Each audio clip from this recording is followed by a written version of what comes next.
Bonjour, bonjour à tous. Hello everyone. Thank you for coming.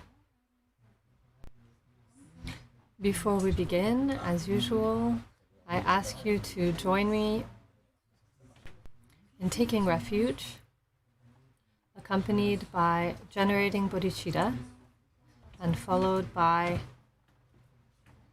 the four immeasurables.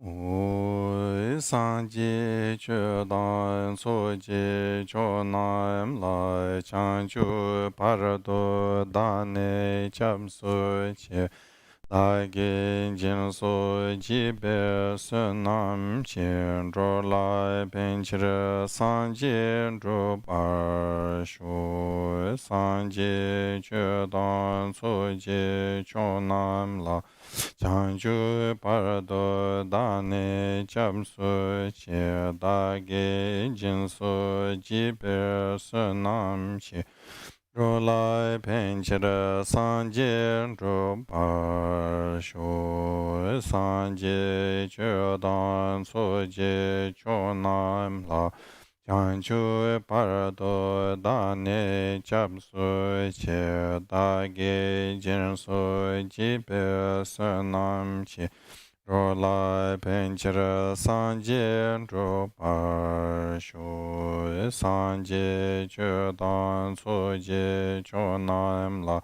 Chanchu parado dane chamsu che dage jinsu jibe sunam che rolai penchira sanje rupa shu semche tamche dewa tan dewe jodan dembar churche dungra tan dungra che jodan trawara churche dungra mebe dewa tamba tan mintra vara churche Nyerin chadan tan charve tan nyom chenpo la nebar churche Semche tamche dewa tan dewe jodan dembar churche Dungara tan dungara che jodan chawar churche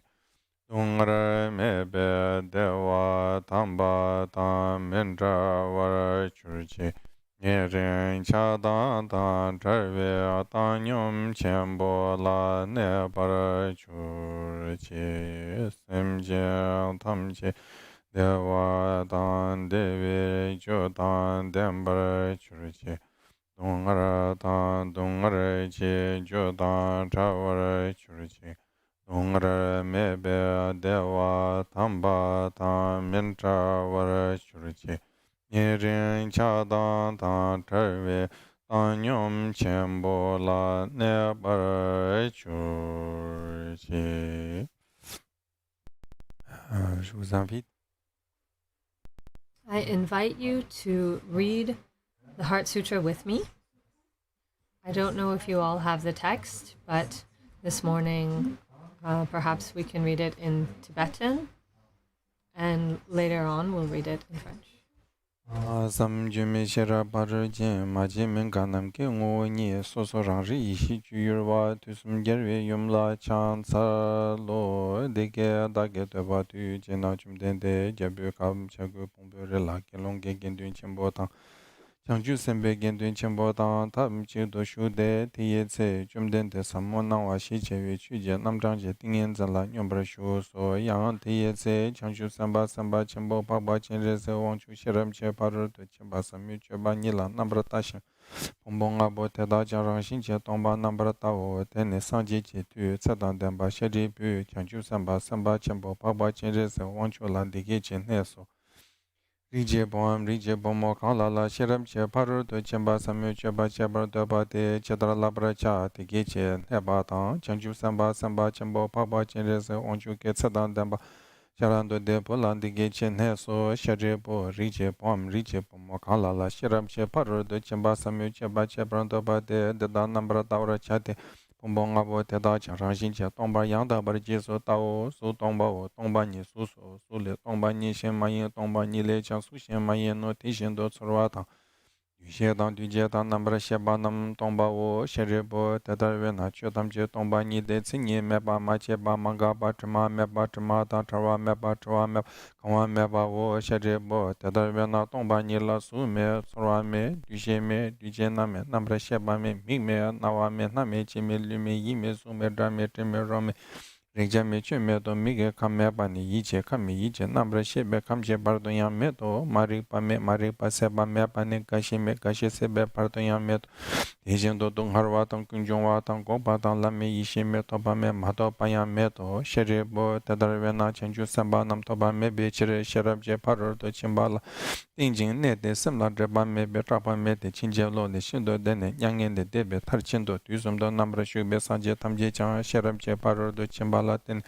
ana me ba yang da bra zo be chang chu dong bra zo bra sang je so te da we na sherab je par do chen ben ha ri ba chen ben ha la na me ben ha min nyam ba da nyam ben ha Dungara tam je rab do shevra che be nga min zun be na dembra shebra cha de sheram che par do chen ben ha ne ba te ya ta om ga te para sam ga de bo di so ha sheri bo chan ju sam ba chen be te da sheram che par do chen ba sam mo la bra cha wo te ni Teni chum den de tingen zen tele shen de chanju samba chen bo pa bo chen re so wang chu la le so she cha wa chen te le so ri che bo te shen no te shen de che dar chu je tam ba shen do sherab che paro do chen ba sam mo la che bra cha te shin she ba nam jan chi so yi rang chum den de je de ge che ka tsan ne tsa dan den ba sha ra do de bo ta chanju samba chen bo pa bo chen re so wang chu dan tham che dan den be khor te da dan la dan me dan la ma yen dan che che bi ji den yi rang de chum den de je som ba la ngom bra de to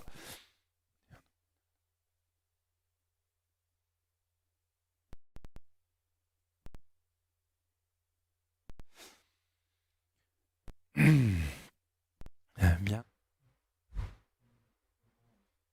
So we find ourselves together again around this text, which is called the Heart Sutra in its short form, or the Heart of the Glorious Perfection of Wisdom Sutra. In other words, it is the heart in the sense of the condensed, essential, the essential statement, the shortest version of the literature of the perfection of wisdom, which includes numerous other texts that are much more extensive. Before going back to the text itself, I'd like to take a little time to generally give some context for this teaching, and also to, I think most of us have been following this teaching on the Heart Sutra for some time, so you've also surely reflected on this subject. I'd like to give you some time for discussion if you have doubts or questions.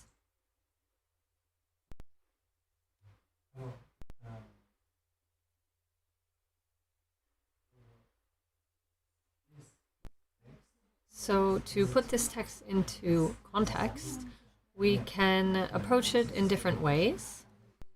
We can talk about this text purely from a historic point of view, from a philosophical point of view. There are different ways to approach this text.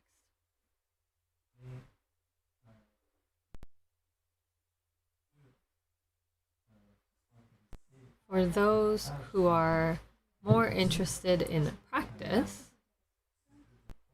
these two approaches may seem somewhat more limited. So we will try to understand this literature in order to be able to put it into practice, to understand its meaning, its relevance in our lives and in our practice.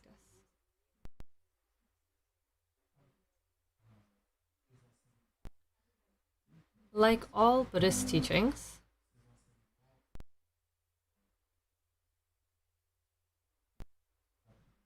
these teachings are attributed to the Buddha. And the Buddha does not appear. In fact, we might think that the Buddha is a kind of philosopher, a thinker, a prophet. We might want to catalog him in this way. Many people might think about the Buddha in this way. They might draw parallels with other founders of great movements or religions that exist in the world. And generally, often the Buddha is presented in this way. But when we look deeper, all of the Buddha's teaching seeks out a solution, if I may say, to an existential problem, the existential difficulty that we experience. Maybe we could also say that this is also true of other spiritual traditions.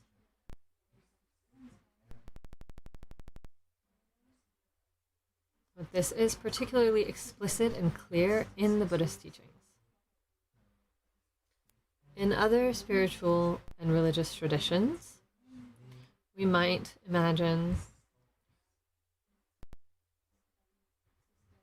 our existence as a challenge that was imposed upon us by some outer force or something superior to ourselves, or we might see existence as a gift, a benefit that was given to us by an outer superior benefactor, especially in theistic religions. There are all kinds of varieties or manners of ways to think about the world and existence, and also to try to understand the meaning of our existence, or at least to give meaning to our existence, to our lives.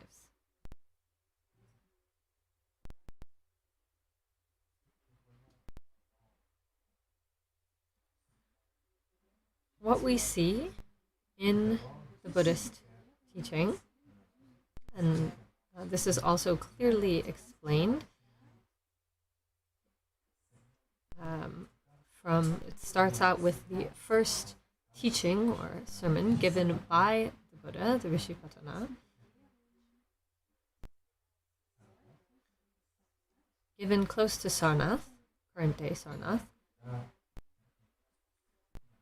In his first teaching, the Buddha stated 4 truths that we call the 4 noble truths, the 4 truths of the noble ones.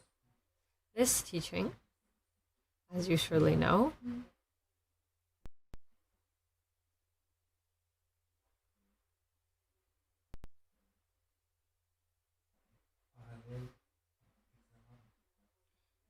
often there's a parallel drawn with a medical examination.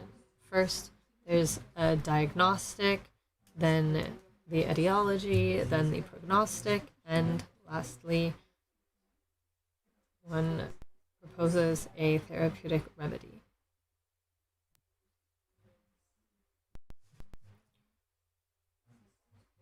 So one of these meanings of the Sanskrit term dharma is,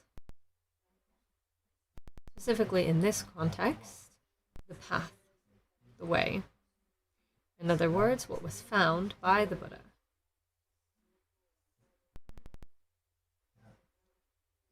This remedy. And this remedy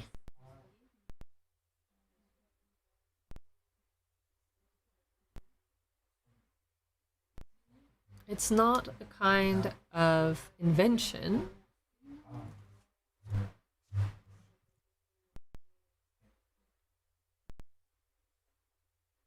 It doesn't aim to be a culture or a cultural tradition.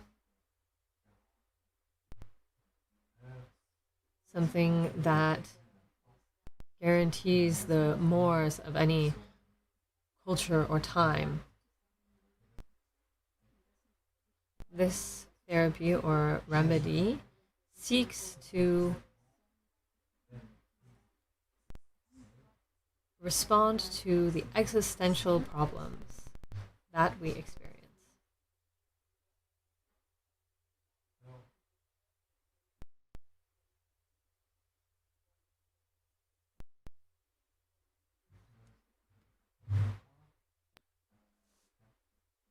The first point in the Four Noble Truths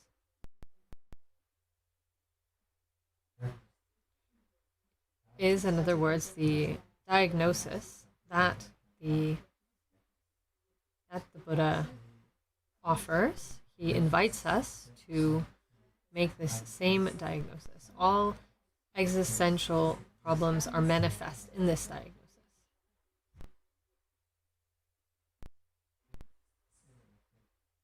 The existential problem that Buddhism seeks to find an answer to is not always obvious at first glance to all of us.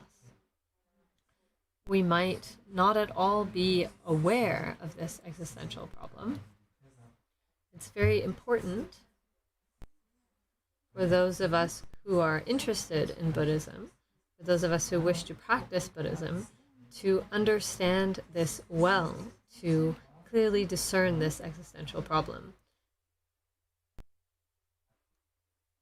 Without this, any practice or study of Buddhism will be in vain.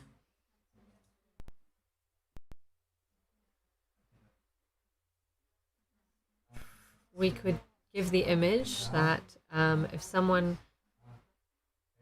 gives us weapons, a bow and an arrow, but we haven't clearly found the target. If we don't clearly know what our target is, then we won't know how to correctly apply practice. Furthermore, the methods for practice are presented with great abundance. There's a large variety, and for Westerners, some of these methods might seem extremely exotic. We can easily get confused about them and confuse the methods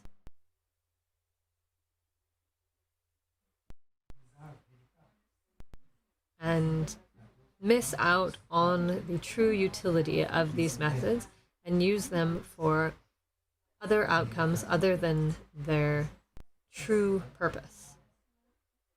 This is why it's very important to understand the first of the Four Noble Truths, to ourselves carry out this diagnosis, to truly become aware of the existential problem as it is seen, as it is taught in Buddhism. First, to understand it, and then ourselves to examine it, to see for ourselves if indeed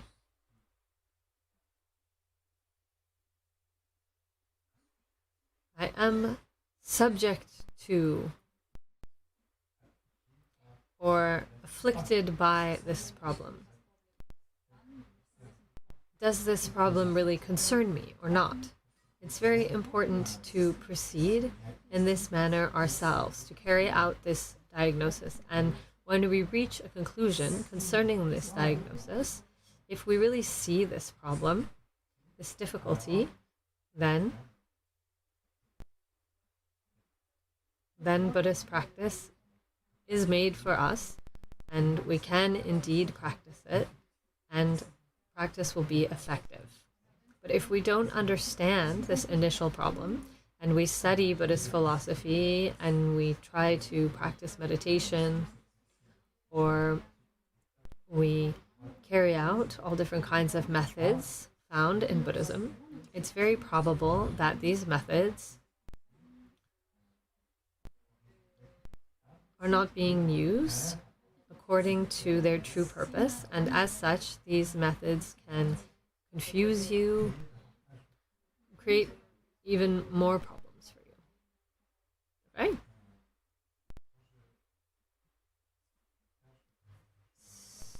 So, if you don't mind, I'm coming back to this point because it's an important point. The problem expressed by the Buddha, the term that we find in Sanskrit literature, is dukkha. In Tibetan, in certain ancient texts, they leave the term dukkha in Sanskrit. When it's translated by dungyal. How can we understand this term? This term in Sanskrit is the opposite of the term sukha.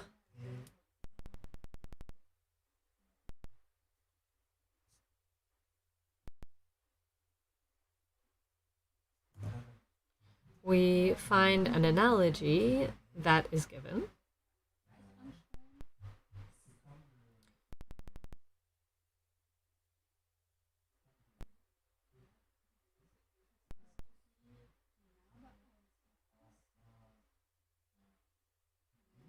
It's like the axis of a wheel. When it's not oiled well, it squeaks and it doesn't spin properly, it doesn't roll properly. Sukha is when everything is oiled well, there are no obstacles. And this is the image that is sometimes given. So in general, we could translate these terms in English by dissatisfaction and well-being. So what is this dissatisfaction?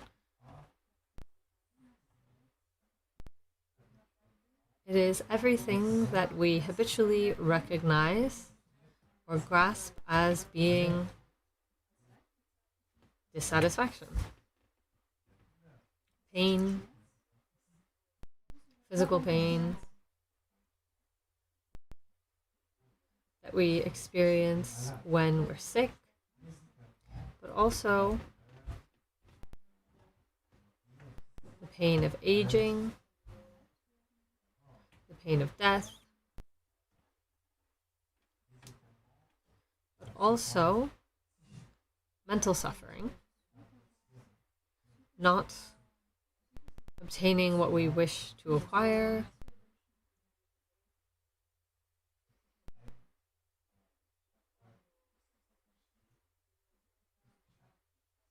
that the things that we love escape us, physical pain, mental suffering, all of this falls under dukkha.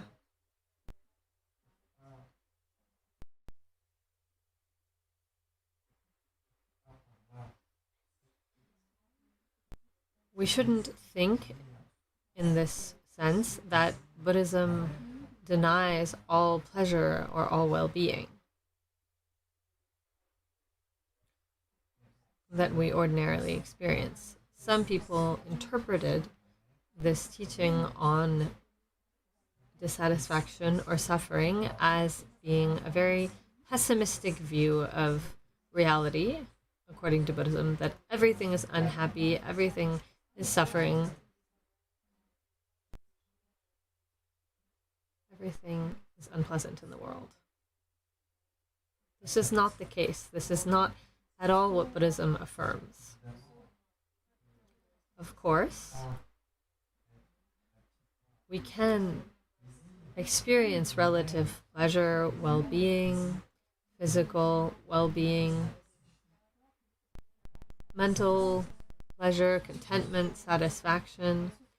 We can, of course, experience all of these things that we do experience from time to time, various moments over the course of our lives. However, the teaching on dukkha emphasizes the fact that this temporary or momentary pleasure that we can experience throughout the course of our lives,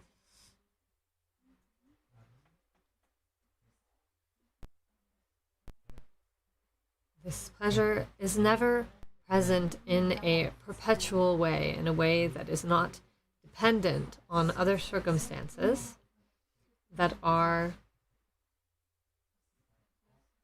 painful in a certain way.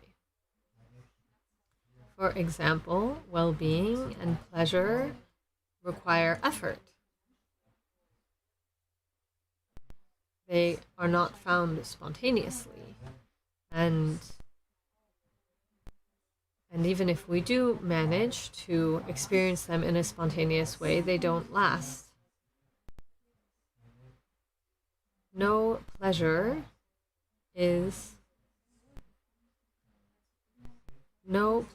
that is a form of well-being that depends on causes and conditions can be experienced alone without dissatisfaction, difficulty, suffering of some form.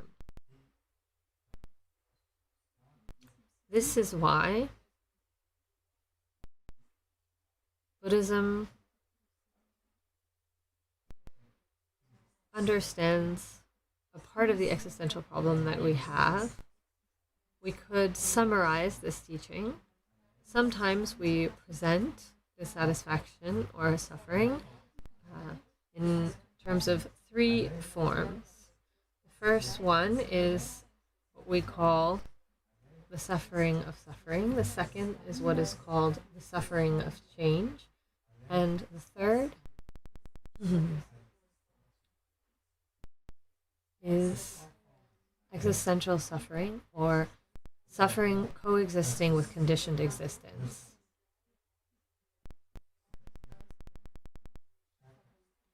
Each moment of consciousness is accompanied by feeling. And feelings can be of three types: pleasant feeling, unpleasant feeling, and feeling that is neither one or the other, that we could call neutral feeling or even feeling. Each and every moment of consciousness of our lives is accompanied by one of these feelings.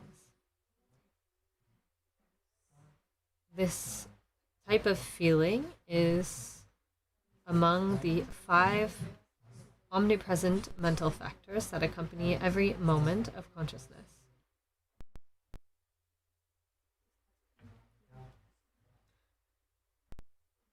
When we look at the teaching on suffering,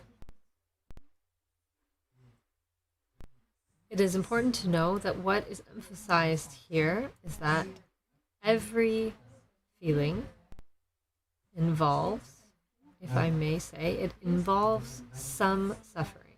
It involves suffering, either in a manifest way, in an indirect way. Manifest way, of course, is pain of some kind. An indirect way are the two other types of feeling. Pleasure, for example, is ephemeral. It changes. It cannot be present on its own without being accompanied by change. This is why we call this second type of suffering the suffering of change.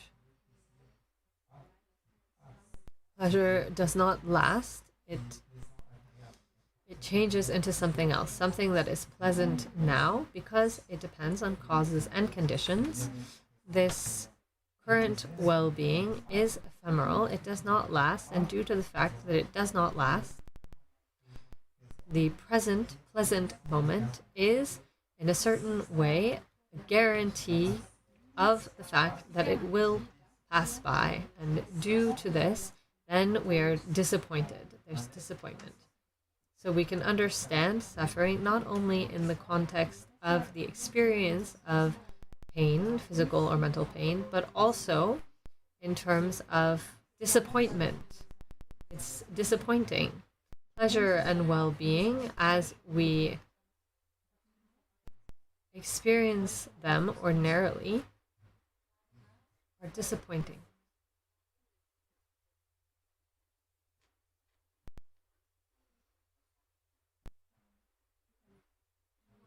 Neutral feeling we'll come back to later on.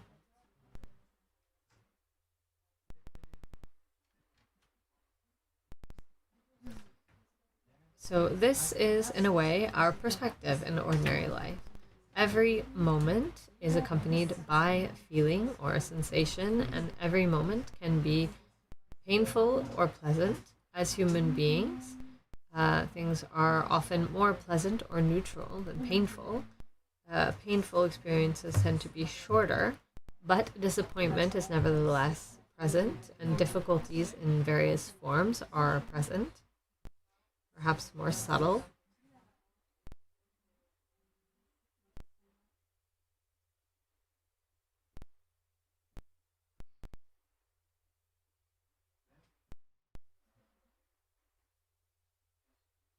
This problem, is it a problem that will resolve itself?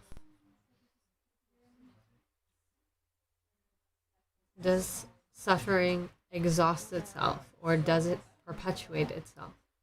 Why are we in these circumstances?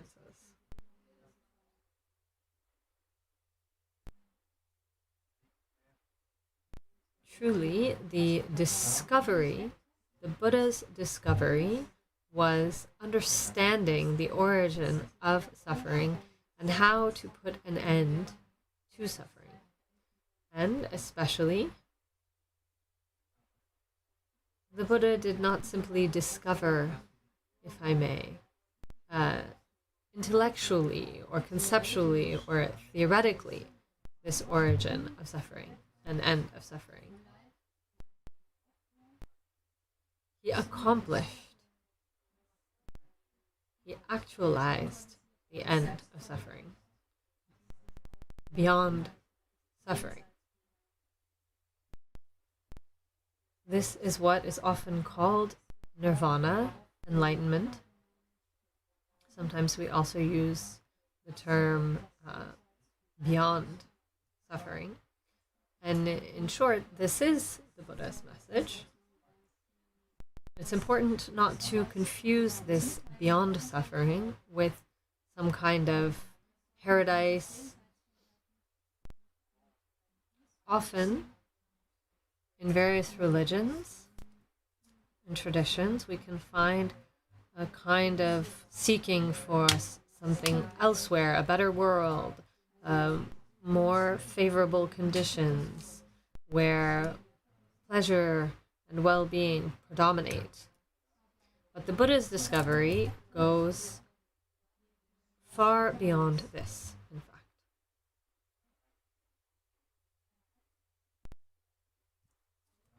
He actualized this beyond suffering simply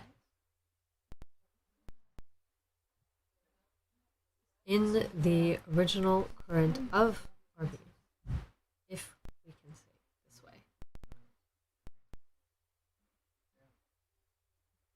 For example, this is very clear if we look at the Buddha's life story. We can see him first as a prince, enjoying the most favorable conditions, circumstances possible of men of his time. And then he abandoned this condition in order to pursue the example of the ascetics. And then, after numerous years seeking and various spiritual exercises, he, in the end, discovers and actualizes enlightenment.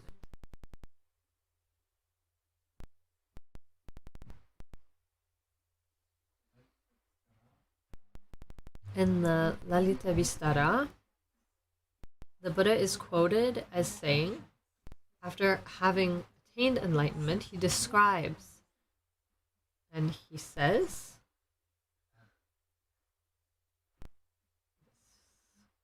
phrase in Sanskrit that will shortly be translated.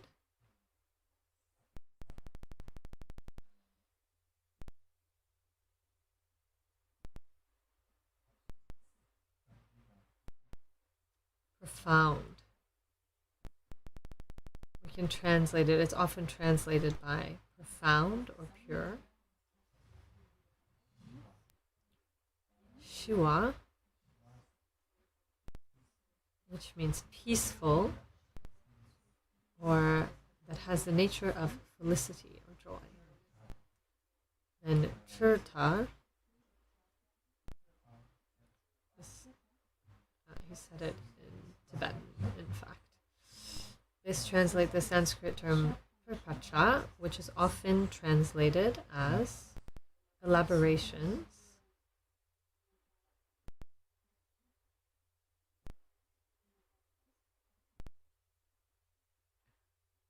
Another translation could be representations or proliferations. These translations they don't really work. The term Trpa is connected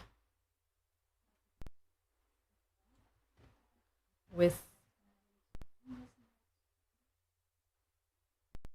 ignorance in its most fundamental level. It is the basis for all cognitive bias, all dualistic perspectives. Then there's charva, which is free. In other words, that which is free of elaborations, free of all confusion. Shi Rutar Saltumache, luminosity, free from, or unconditioned luminosity. That is like ambrosia.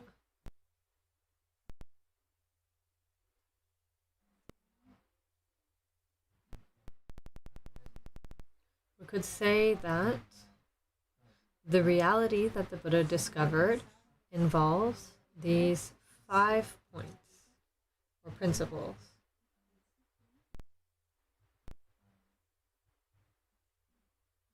Emptiness, or pure, that it has the nature of felicity, that it is free from all confusion or elaborations, that it is unconditioned, and that it is without death, deathless.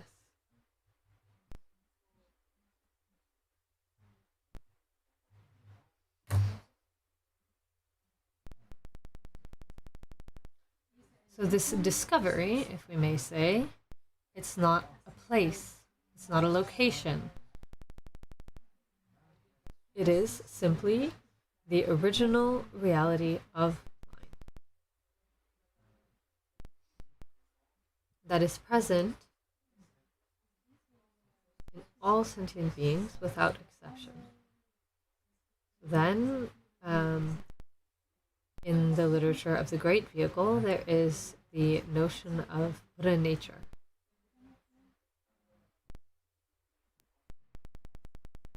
And this directly refers to this reality that the Buddha discovered. It's not a reality that we need to produce or construct or newly create. It is the original reality of our mind. This reality is present for all sentient beings without exception, but it has not been discovered. It is not recognized. And this absence of recognition of this reality is ignorance.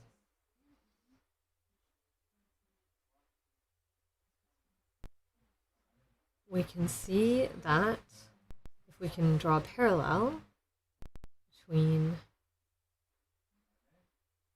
suffering on the one hand, painful states on the one side, and the beyond suffering. The Buddha wants to help us discover beyond suffering, this reality of our mind.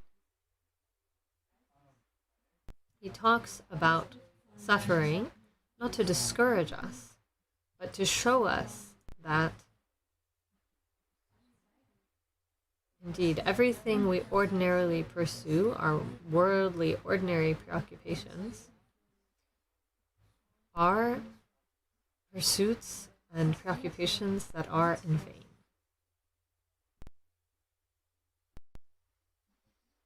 In other words, we are constantly pursuing an illusion.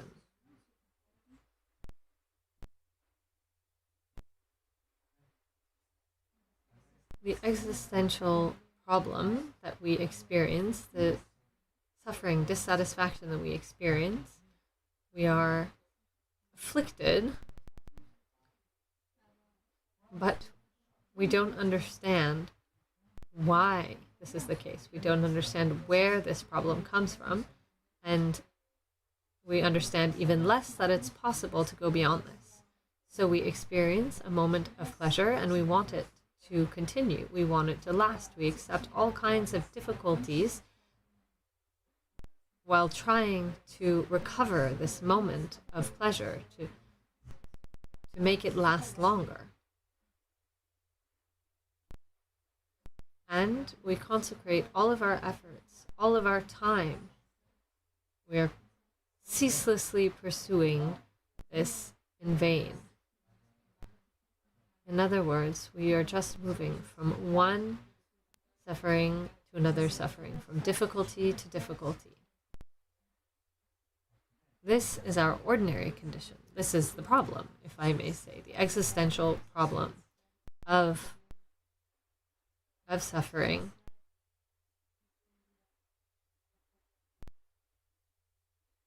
That we are subject to.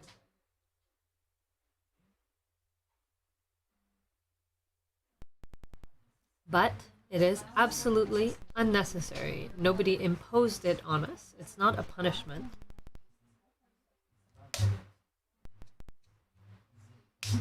This is the second noble truth. It's very important point concerning the origin of suffering. Where does suffering come from? If we cannot correctly diagnose the origin of suffering, then we cannot discover the means to become free from it. All of Buddhism's practices, the studies that we undertake, studying the Heart Sutra, for example, practicing meditation, all of this is with the goal of finding a solution to suffering. So it's very important for us to understand where suffering comes from. What is its origin? If we don't have an understanding of the origin of suffering, we cannot offer, or in other words, the Buddha would not have been able to propose a method. And for ourselves as practitioners, if we do not understand the origin of suffering, then we cannot correctly apply the remedies to dissipate the origin of suffering, to work against the origin of suffering. There are many diverse methods. We'll come back to this.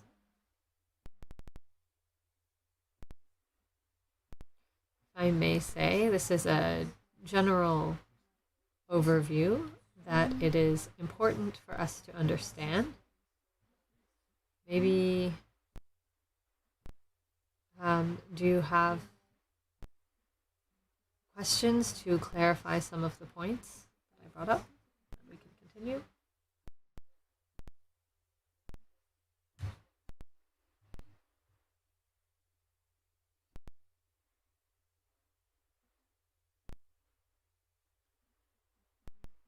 We need a microphone. Wait a minute.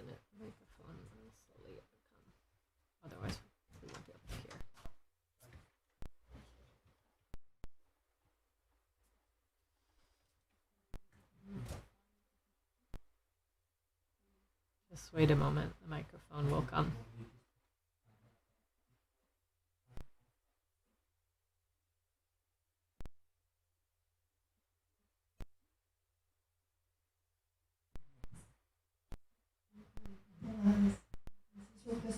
In one of the previous sessions during May, you said that by contemplating the 16 aspects of the Four Noble Truths, we'll be able to understand emptiness directly without mental representations.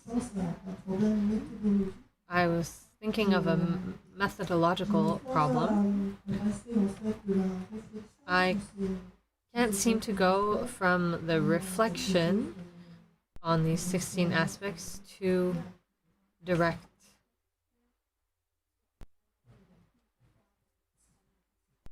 Okay, this is a very interesting question.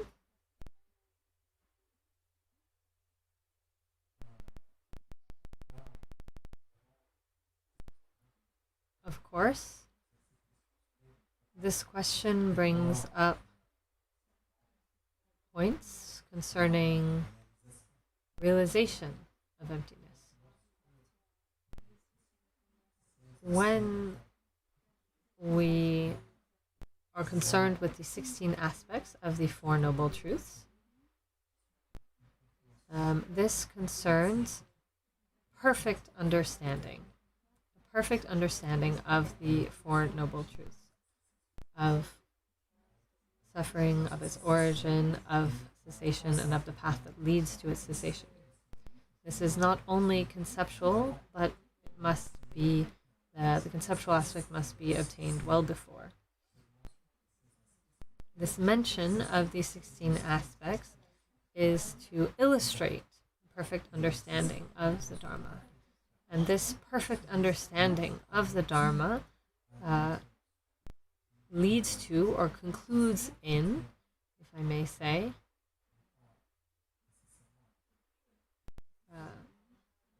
this realization, an understanding that is not necessarily intellectual. To start with, we have seen that by following the commentary given by Professor Sampa Dorje, and this also comes up in other commentaries of the Perfection of Wisdom, that there are 4 types of observation. Do you remember? Conceptual observation, etc. So to start out, emptiness, the reality of phenomena, in fact, we can only approach it intellectually, conceptually. Vipassana, in this sense, begins conceptually. For a beginner, we could say, it's conceptual. Conceptual, it can follow a process that is the kind of processes that are explained in the great treatises of Buddhism, in the Madhyamaka, that follow a process of refuting the theories, all of the affirmations that imply reification or affirmation of a substance, physical substance, mental substance. The Madhyamaka has no thesis. It does not affirm anything. And in this sense, Madhyamaka best presents the Buddha's understanding. It approaches the Buddha's realization or understanding the best in terms of philosophical doctrines in Buddhism. In Buddhism, they're presented kind of as a staircase from the least refined to the most refined.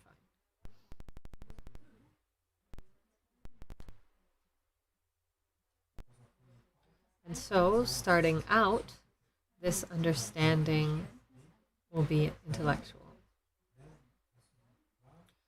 But even at this level, it is philosophical analysis, following the great treatises, that leads to discernment that goes beyond distraction and concepts. We can see via analysis that we exhaust our concepts. All of the reifications, all of the affirmations have been analyzed. We can see that there's nothing to grasp. And this leads to exhausting the prapancha that we spoke of earlier. Something that was touched on in the Excellent Stances of the Middle Way by Nagarjuna. And this is, nevertheless, a conceptual exercise to see the limit of concepts and to go beyond them. So there is a form of direct knowledge that is not knowledge that needs concepts, and that does not involve reification.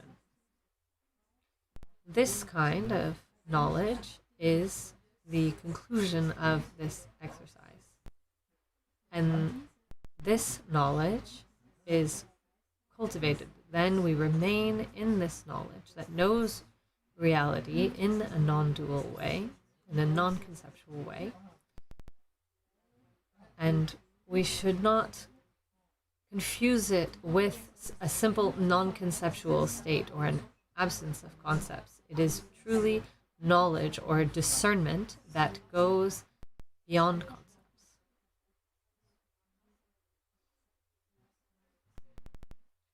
So this can be very intellectual. This can be carried out in terms of a very academic, systematic study of the philosophical treatises. This demands scholarship. Then there is a more contemplative approach that we find in the lineages of the great Mahasiddhas, in the Kagyu tradition and the Nyingma traditions, also in the esoteric lineages. There is an approach that is more direct, but this does not exclude certain distractions. There is, in the Kagyu tradition, there are masters who teach their disciples to examine mind. There is an aspect that is discursive, that is intellectual, not distraction, but discursive, conceptual. It doesn't necessarily demand all of this systematic scholarship of all of the philosophical doctrines, but it is more pragmatic, more immediate, relating to my own experience. But it still begins on an intellectual basis. And only at the end of this intellectual process do we reach knowledge that is beyond concepts. But this also depends on the disciple themselves, if they have practice in other lives, their own dispositions. Depends on all this, whether or not they can access this non-discursive knowledge. And this is wisdom, prajnaparamita, that is not knowledge.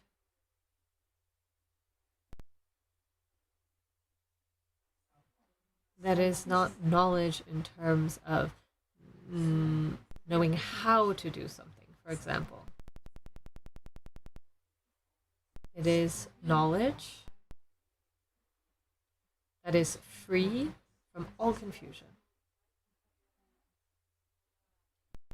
free from all distraction, free from all bias, also something that it is connected to the original reality of mind, that recognizes our original mode of being of mind, and to realize it. This is free from suffering.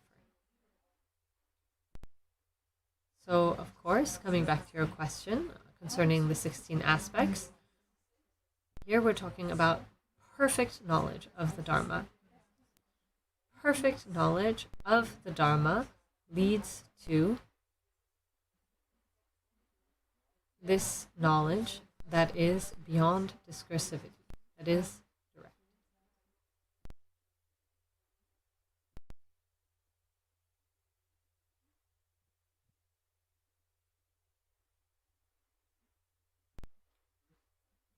The question is in English in the room, but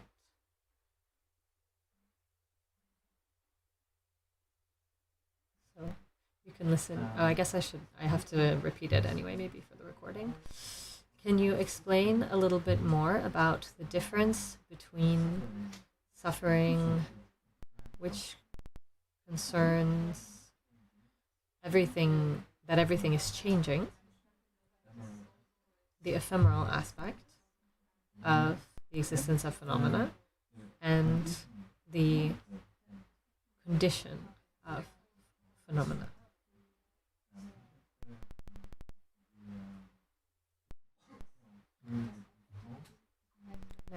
Now he's giving the question in French.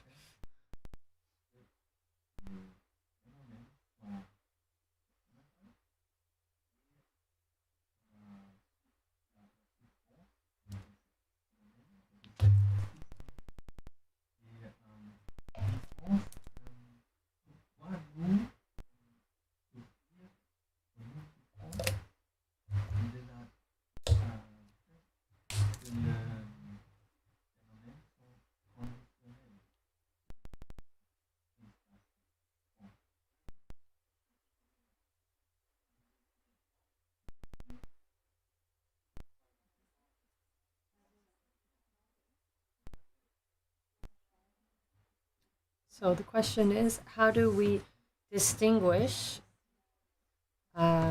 conditioned suffering connected to conditioned existence and the suffering of change?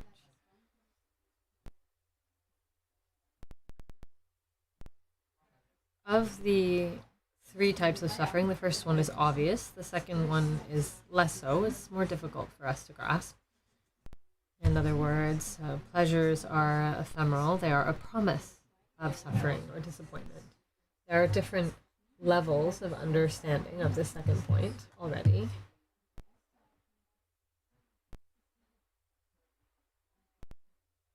In other words, pleasure doesn't happen on its own. It's always associated with suffering due to the fact that it is ephemeral and disappears. This disappearance then gives way to disappointment. This we can see. We can also understand it in the sense that really at the heart of it, conditioned pleasure, it does not have any being in and of itself. It's simply an illusion. That's an observation that we need to reach ourselves. Then the third type of suffering is the hardest to understand. It is the most unique to the Buddhist teachings. Suffering of conditioned existence is often explained as a neutral sensation or feeling. In other words, this suffering is present. The best way to understand it is understanding that so long as confusion is present, in short, we are not free from suffering. Even if we are currently experiencing neither pleasure nor pain, we simply experience a neutral feeling. This neutral feeling, as it is not wisdom, it involves confusion and ignorance, and therefore suffering can appear. To illustrate this point, sometimes, or there's an analogy or an image that's used of the process of getting poisoned, food poisoning. There's a fruit that is poisonous. We taste this poisonous fruit. The fruit tastes sweet. This is the suffering of change. The fruit tastes sweet, but although it tastes sweet, it still involves poison. The poison has entered into our body, and then in the second part, we don't have the pleasant experience of the taste anymore, but the poison is present within us, so it's like an incubation period. We have neither a pleasant sensation or an unpleasant sensation.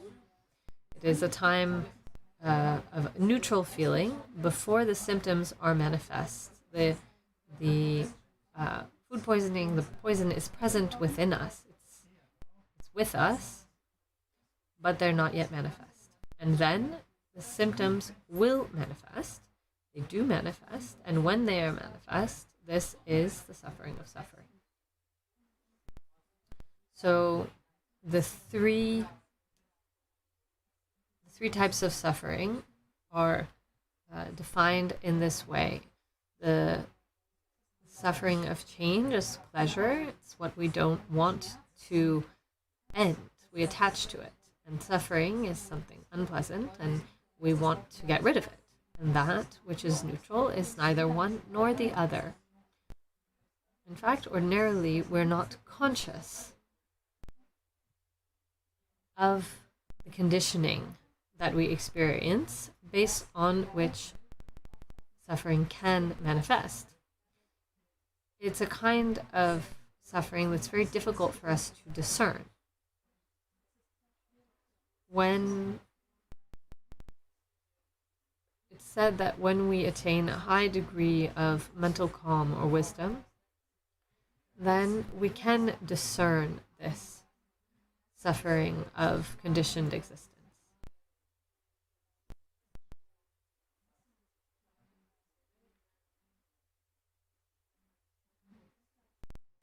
In other words, what is conditioned existence conditioned by? By distraction, misunderstanding, or afflictions, ignorance. Ignorance is manifest and maintained in our mind, by our minds. There are other ways to explain it. So long as there is the alaya vijnana, the basis for all consciousness, then samsara, all different types of pain, can manifest. It's connected to the functioning of ignorance that we are in. We're going to take a break here, and we'll get together again in half an hour and continue with questions. Stay hydrated. It's very hot today. Ye tamchi siba ni toni ni pe ranang pamchi ni jega na chi balap ru sibe solen ro wan ro war shu.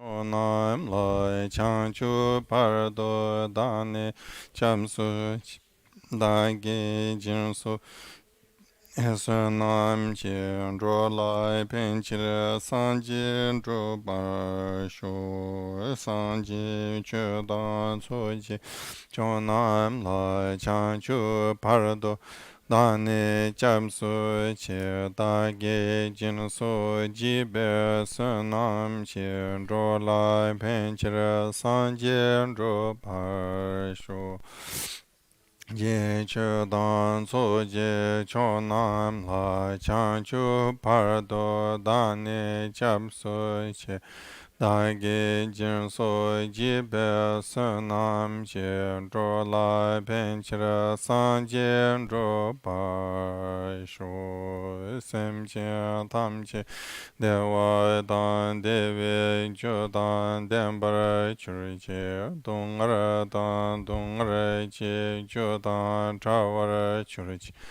Dungara mebe dewa tamba tam hindra vara churchi nyerin chadan tan charve tanyom chembola nebar churchi chomden de jambe yang la chansa lo Kange lo dre nye dendra nye dara namda ram sarve chi nye tungun chi jin si ji ni che to kara le bams kanda si be tsara mari mundama dongara che sarve dro tso kun la pu chi tar se yen la tru ju yang den su dro dara che dro nye mo nye lo le je cha dro dro se che mari mun sara dongara nyu ku chi nye chun ze rajan dene tajin saju tarsun yantana lizo gerse tuvu ko chura chudan chuni jent dalu mun seren jambe yang la ndu zeden chuje chara vusre che dalu demo mun barab seren Kadan tenju shunglo tokpa ye lo zhu po ben hawa tsar tu sir. Bien, rebond. Hello again. So I propose that we continue our morning with our discussion. If you have other questions, points that you want to bring up,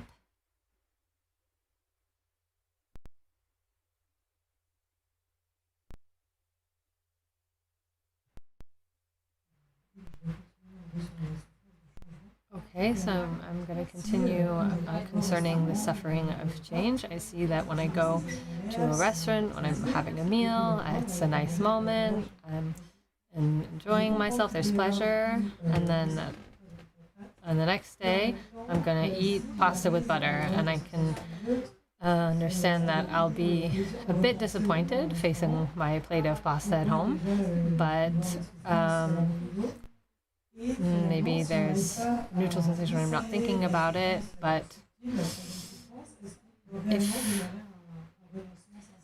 I can't really connect with that neutral sensation. So I guess my question is, if we can't recognize that neutral sensation, then how can I really develop renunciation?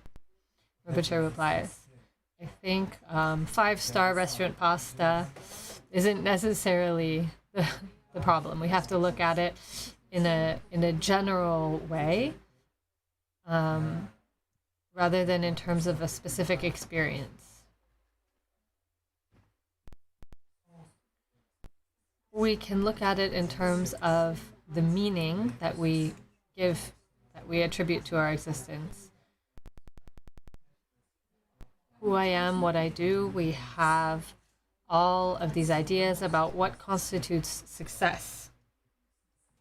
A successful life. We think about a life in which we increase the amount of and the length of pleasant experiences, and we can diminish the unpleasant experiences. In general, we have this kind of attachment because we believe that we can really obtain success in samsara, that it's possible.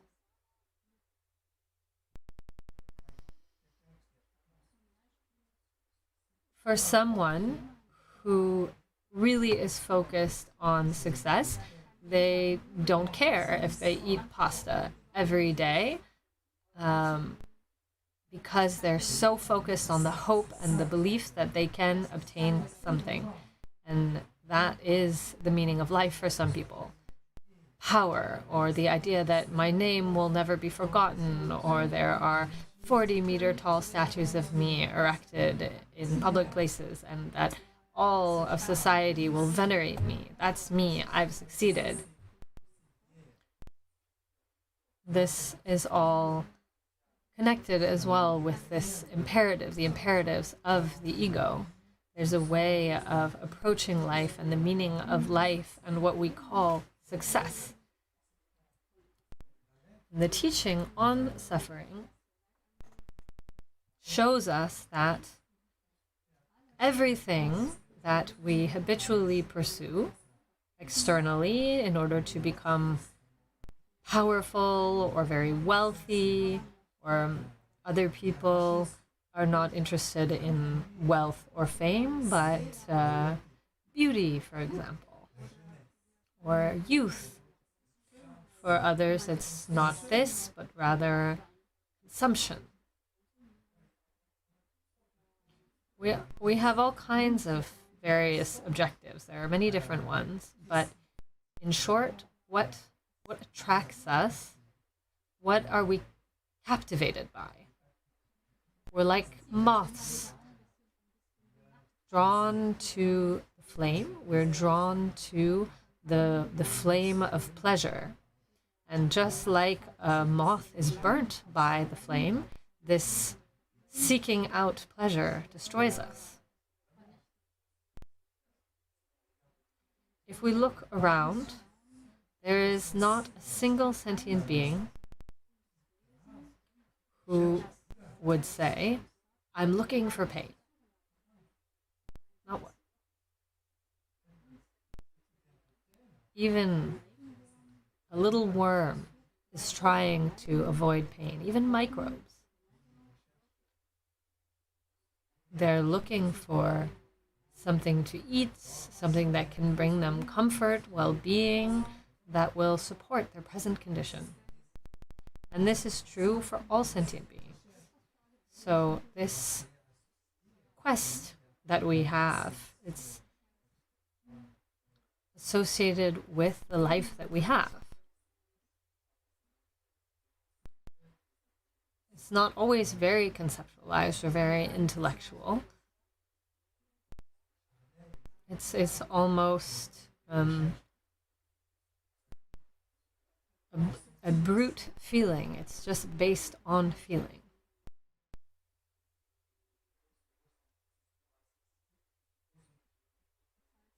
It's concerned with outer objects and phenomena, the things that bring us pleasure. The teaching on suffering specifically points out that whatever we are pursuing, whatever we can obtain, regardless of what it is nevertheless in vain.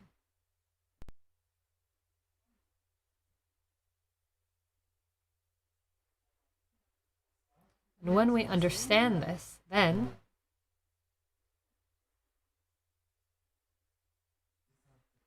there's a kind of disinterest for this pursuit. We don't see the purpose anymore. Why pursue all of these things? Because there's just disappointment. Pleasure is disappointing. There's pain, of course, but even pleasure and fame, all worldly preoccupations, wealth, youth, beauty, consumption, pleasure, praise, power, all of this is disappointment.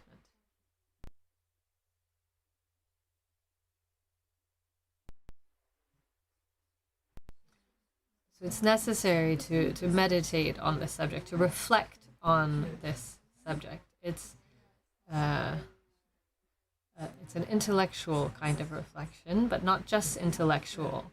What really is disappointment? What would it be like if I really had that or not?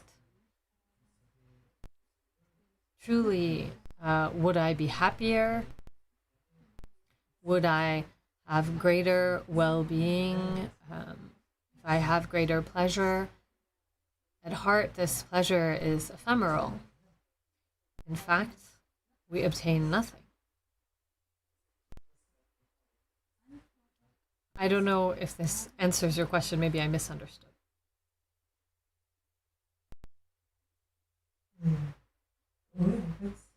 Yes. In fact, can we become aware of the fact? I know it's not a goal to go to fancy restaurants all the time, but this pleasure that we experience in the life that we have today, is it something that we should avoid? Should we try to renounce it? Or can I still enjoy it but try not to attach to it? Rinpoche replies, that's a very good question that you bring up. This is one way that we can understand this teaching on suffering. A very Western way, if I may say. Because in the West, there's this notion that pleasure is bad or even sinful, maybe. We have this preconception, and when we hear this teaching on suffering, that pleasure has the nature of suffering and that it's disappointing, we have an impression that we should feel guilty if we experience something good because it's bad. I feel like maybe your question is connected with this. So to clarify this point a bit,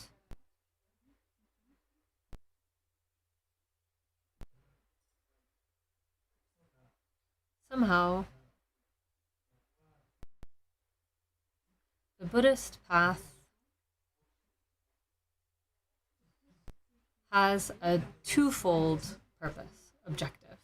There's an ultimate objective and a temporary objective. The ultimate objective is going beyond suffering, beyond samsara, enlightenment, that is a veritable well-being, true felicity.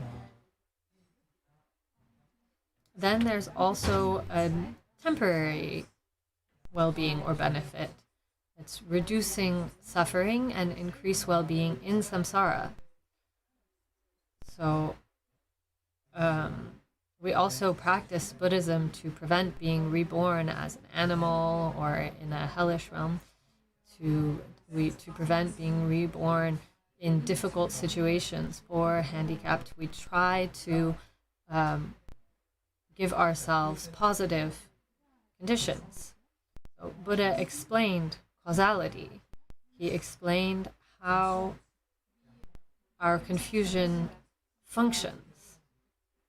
He explained the thoughts and actions that determine certain types of experience. And so, in short, the Buddha does not say that we shouldn't cultivate the causes for well-being. In other words, if we follow ethical discipline, for example, then we ensure that we will have the best conditions for practicing, but also temporarily a happy life. A happy life in this sense, via ethical discipline, we will know contentment. Due to practicing nonviolence, we don't harm others, and others in turn don't harm us. Due to ethical discipline, we'll be able to have a longer life with less illness. Also, in our future lives, we will be able to attain a human condition. So, due to understanding causality, we are able to truly cultivate ethical discipline. If we do it for the wrong reason, out of attachment to the fruit or these results, the Buddha didn't say that it's bad to have pleasure and well-being. It is the result of virtuous actions. But if we become attached to this result, then in fact, you'll perpetuate suffering. You won't be able to become liberated. So the point is not to say it's bad to experience pleasure. It's something that happens naturally due to virtue.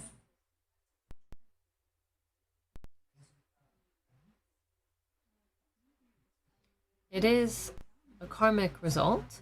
If we cultivate virtue, we can expect to have results that are of the same nature.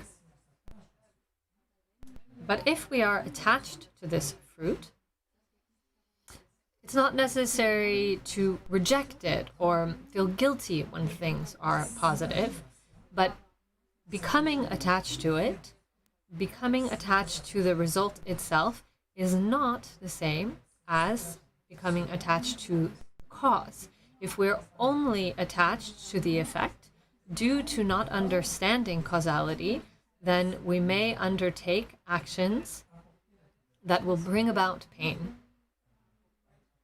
For example,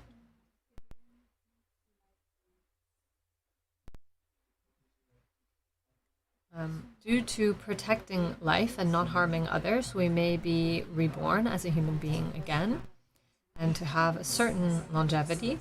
But if we are attached to this and we forget causality,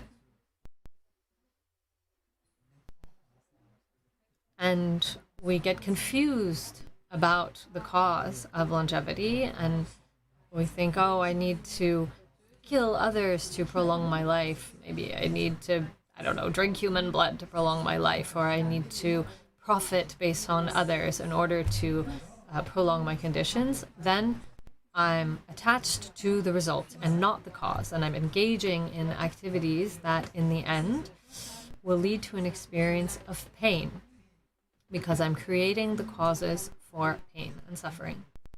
So there are two levels of understanding. First, concerning the functioning of conditioned existence, karma, causality, knowing how to discern what are virtuous actions, what are non-virtuous actions, and cultivating virtuous actions in order to ensure that we have positive conditions. There's nothing wrong with this. There's no reason to feel guilty about this. These positive conditions are the result of virtuous actions.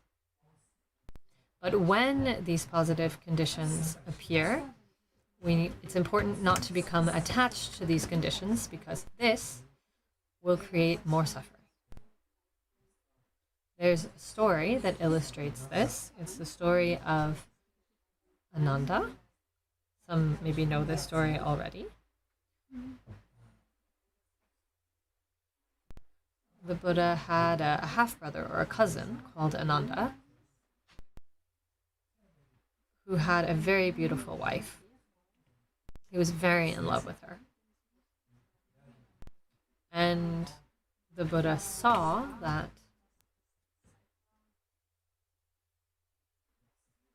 it was time to teach Ananda the path. And so one day the Buddha went to his house to carry out the traditional alms request that monks do. Ananda was there with his wife.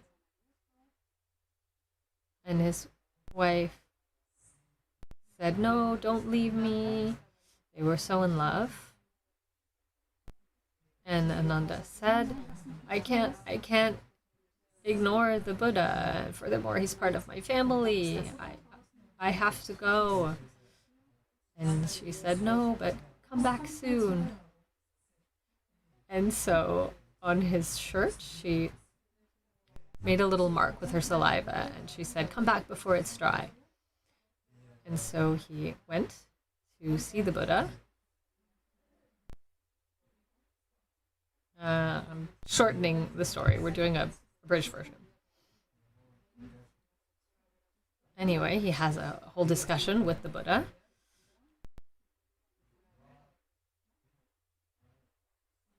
And then he sees some monkeys in the trees. And the monkeys are fighting. And the Buddha asks him, "Is this monkey more beautiful than your wife?" And Ananda says, "Well, there's no comparison." And however, the male monkeys are very interested in that monkey. Ananda says, "But my wife is the most beautiful woman in the world." And the Buddha asks Ananda to hold his robe. And in a moment, he takes Ananda to the world of the Devas, which is filled with beautiful palaces and goddesses who are extraordinarily beautiful. And here the Buddha asks again, are these goddesses beautiful? And Ananda says, well, yes, they're 1,000 times more beautiful than my wife, infinitely more beautiful. And he becomes quite enamored with these goddesses. And they arrive in front of an empty palace. And Ananda is very curious. He says, but in every one of the other palaces, there was god and goddesses, everyone more beautiful than the last. And so he asks the palace's servants, who does this palace belong to? And the servant says, this is a disciple of the Buddha's whose name is Nanda. We're waiting for him. He's supposedly arriving this evening. He lives in the human world, but that only lasts for a day in the world of the gods. Then suddenly Ananda is very excited, and he comes back with the Buddha to earth, and he says, okay, accept me as your disciple. I'll become a monk right now. The Buddha accepts, and Ananda becomes a monk, forgets his wife, and his only goal is to go and be reborn in the world of the Devas. One day, the Buddha calls his monks and says, Nanda does not practice correctly. He's not practicing for the right reason. And Nanda says, but what do you mean? I'm following all the rules to the letter. I haven't messed up anything. How can I not be practicing correctly? I haven't broken a single rule. He doesn't seem to understand. And the Buddha says again, hold on to my robe. And once again, Nanda holds on to the robe, and this time the Buddha takes him to the hell realms. And here, it's a horror, darkness, and flames, and voices screaming, and people burning, atrocities unseen. There's giant cauldrons with beings being boiled alive inside, screaming. And the guardians of hell are tormenting the beings of the hell realm. And then they pass by an empty cauldron, no victim inside. And then he asks the guardian, why isn't there anybody in here? And he says, oh, we're preparing this cauldron for Nanda. Sorry, what? Well, yes, there's a disciple of the Buddha called Nanda, and he followed the monastic rules. And so due to his merit, he was reborn in the world of the gods. And in the world of the gods, he exhausted all of his merit. And he had accomplished many negative actions.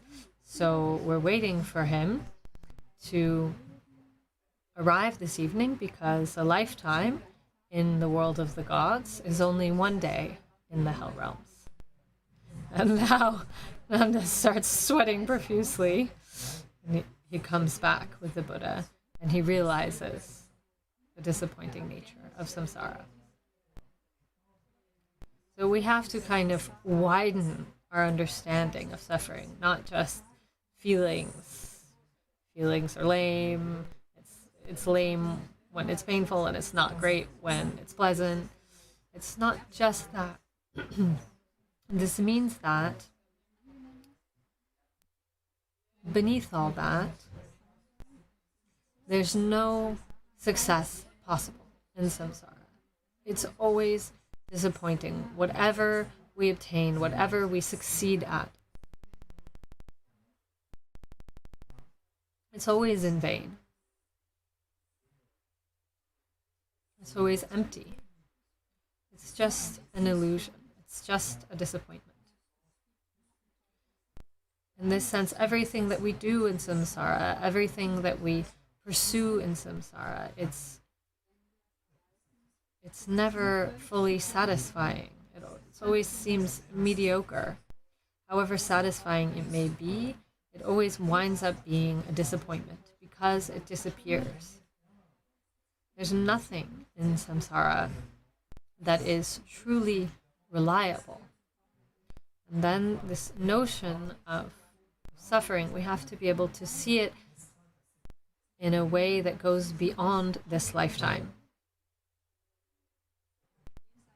Some people think that there's only this life. And once this life is over, then it doesn't matter anymore. I'm only attached to this life. There's nothing after it. For example, there are philosophical perspectives that we could call physicalist, that affirm that only physical material reality exists. Consciousness is only an epiphenomena produced by the body. And when the body dies, then the mind goes out. There's nothing left. And this suggests that we come from nothingness and we will also disappear into nothingness. This view is just a belief. There's nothing to establish it. There's nothing to prove it. As of today, no scientists have seen consciousness appear from matter. What we call mind, which is the basis for this experience,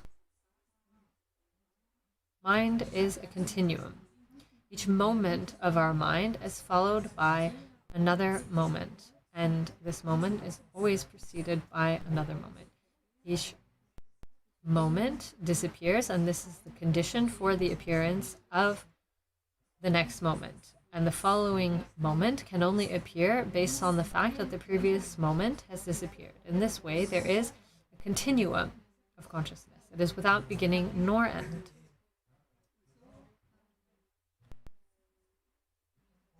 And so long as this mind does not understand its original reality, it cannot establish itself in its original reality. It is in ignorance, and due to ignorance, there are afflictions, and due to this, then there are willful acts, and then there are consequences, becoming in samsara and rebirth. If we look at this whole, we can see that we are moving from one disappointment to another, and fundamentally, our confusion limits us, imprisons us. It is a source of suffering.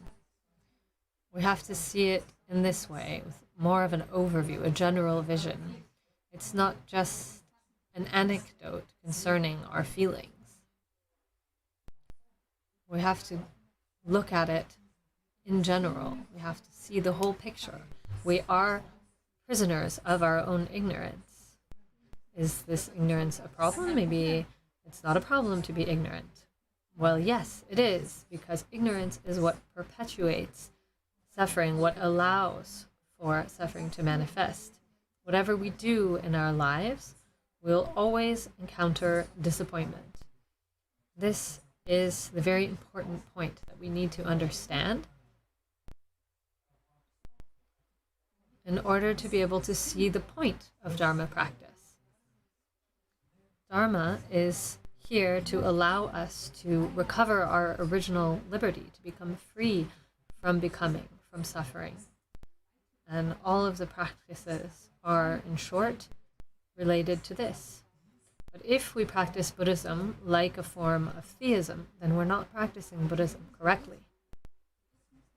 Or if we practice Buddhism as a form of well-being, a method for achieving physicalist well-being, then we're not practicing Dharma correctly.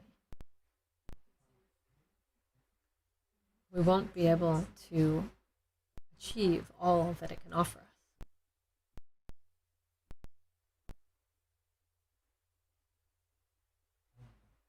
Nanda, he was called. Not Ananda, but Nanda.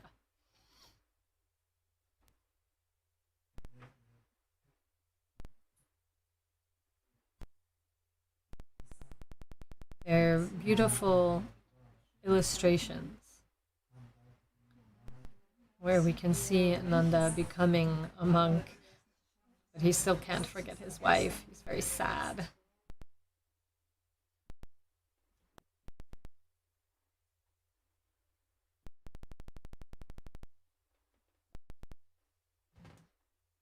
Hello, Rinpoche. A detail concerning your teaching this morning. When the Buddha realized enlightenment, you presented it in just a few words, and you cited 5 characteristics. The first one, you said emptiness or purity.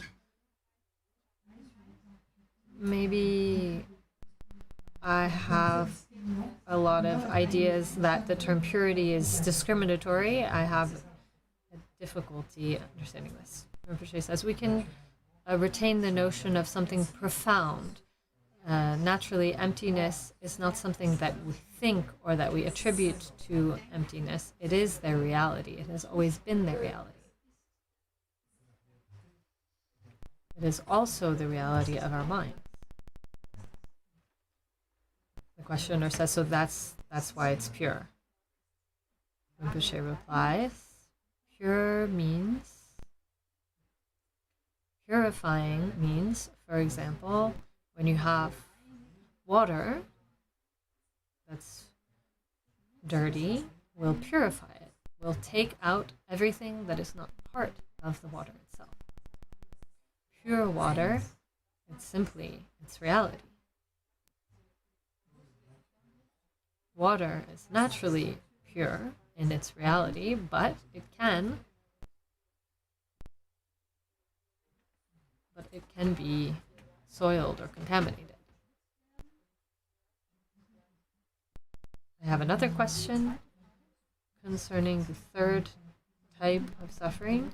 You haven't gone into much detail today, but in another teaching, Khenpo Chodrak, when we asked him to define this third suffering, he already emphasized the fact that it's difficult to define because it's fairly subtle, but then he described it as conditioning itself, the fact that we don't have a choice, that we are ordinarily carried away, that we don't have control over what we experience because of our karma, etc. Rinpoche says this is the prison of ignorance. As it was just described, our ignorance imprisons us. We are subject to the prison of our ignorance, and due to this, we are not free. We believe that we choose, but we are simply pursuing ignorance. Often in life, we think, I'm free, I can do what I want, I choose, I do this, I do that. But in fact, we're never free of ignorance in any of these moments.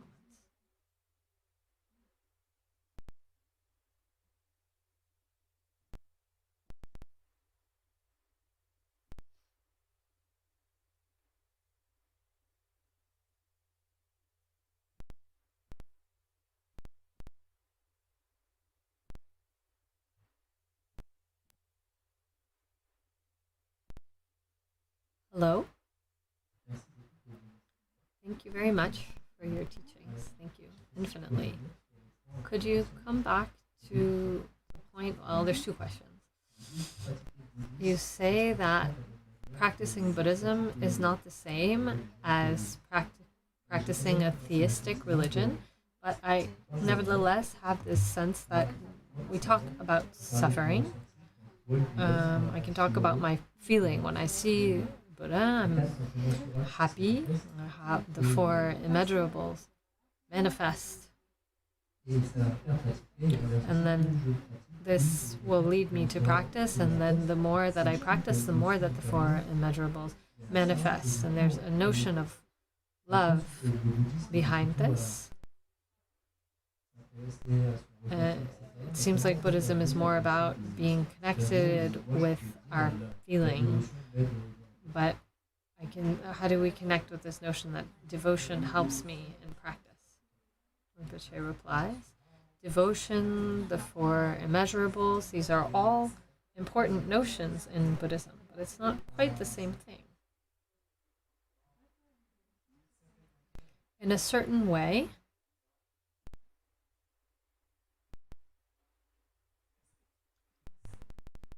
in a theistic perspective, due to the fact that the Creator is omnipotent, everything depends on the Creator. One's practice, at its heart or absence of practice, doesn't change much.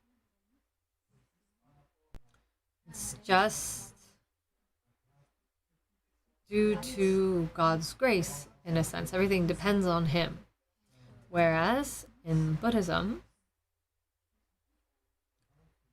it is necessary to vanquish ignorance. Practice needs to dissipate the afflictions and problems. Devotion, something needs to change within us. Our becoming doesn't depend on something external. It depends on us. Coming back to the causality of samsara. In other words, suffering doesn't come from nothing. It also doesn't come from something that is not its cause. An external being, God. If it depended on something else, then it wouldn't matter if I experience love and compassion. It wouldn't change much. In a theistic tradition, love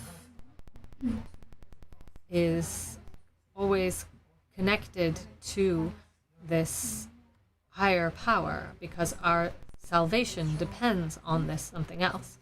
So in this sense, the perspective is very different. It doesn't mean that there aren't any parallels.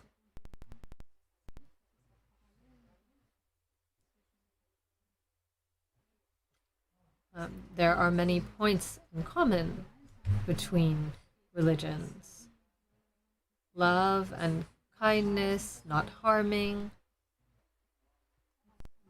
The general prescription for what it takes to be a good human is similar between theistic religions and Buddhism. In theistic religions, there are maybe more. Also, there are traditions that are more focused on contemplation, where they focus on spiritual practice and contemplation. And in these traditions, there are perhaps even greater parallels, but nevertheless, these approaches are based on fundamental principles that are completely different.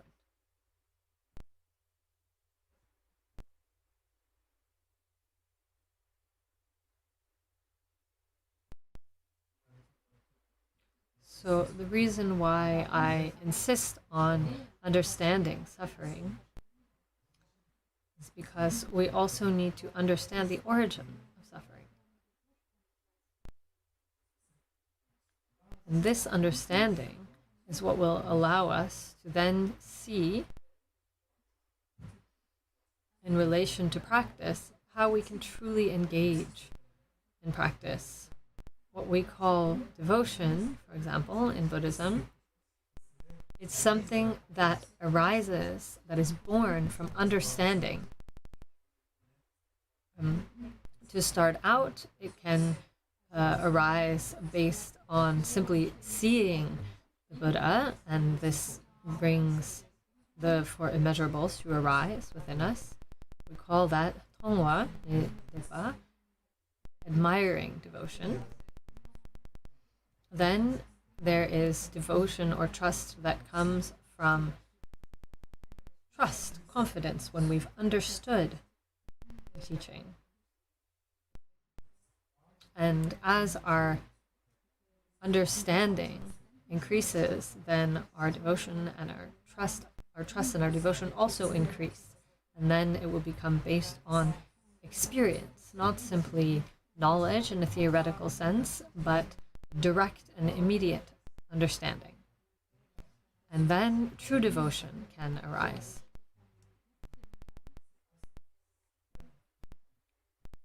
Devotion is not defined as believing in something. Sometimes we also translate it as faith, but it's not to be confused with faith or with belief. It's more having a glimpse of the truth of the teaching, the relevance of the teaching in all of its aspects. Whether it's someone who has mastered the teaching, such as the Buddha, and due to the Buddha's teachings, then trust arises.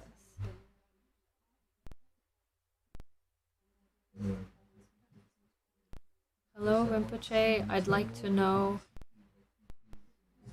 if an experience of felicity or emptiness arising in meditation is connected with going beyond suffering, and then if having this experience will allow to, if this experience is necessary to let go of samsara. Rinpoche replies, it's not absolutely necessary. Felicity or joy is an experience of pleasure, but it can also be an innate and natural joy. The important thing is to understand emptiness. Felicity, joy in general, we grasp onto it. We don't see its emptiness. The important thing here is to understand the emptiness of this felicity.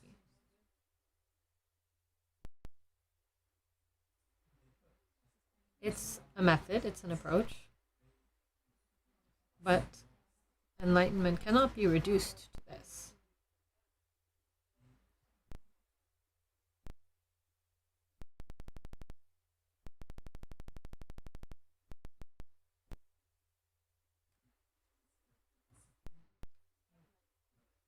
Using felicity to understand emptiness is one means, it's not the only means.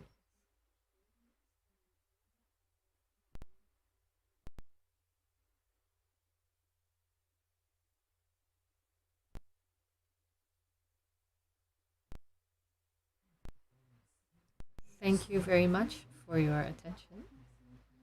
And I'll see you again shortly at 3 p.m., right? Yeah. Sonam diye tamchi sibanye toni nipe ranam pamchin chega na che balab trupai sibe tsolen ro wan ro war sho.